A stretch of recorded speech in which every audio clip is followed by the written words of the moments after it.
सावनवा गे मैया चढ़ गेलो जब से सावनवा गे मैया सपना देखो ही रोज खिना तो कभी ना धीना मनबो नहीं जलवा चढ़ैले बिना तो कभी ना धीना मनबो नहीं जलवा चढ़ैले बिना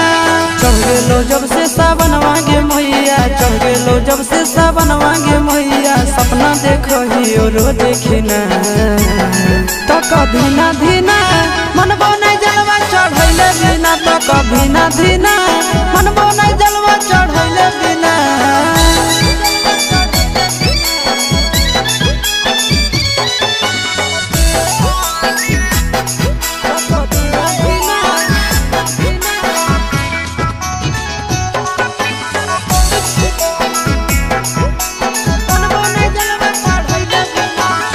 भोला जी के कृपा से पुतहियो मिलता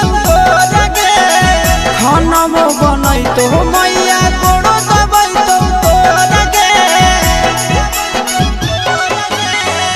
भोला जी के कृपा से पुतहियो मिलता गे खाना बनई तो मैया गोड़ो दबई तो गे बैठ के डोलई तो बेना गे मैया बैठ के डोलई तो बेना गे मैया आबे नहीं देतो तोरा पसीना तो कभी ना धीना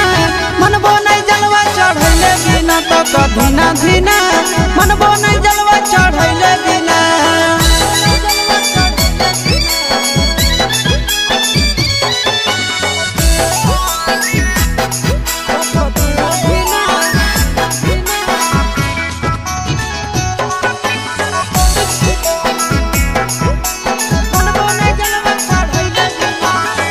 सूरज यश सब कैले है पूरा तैयारी गे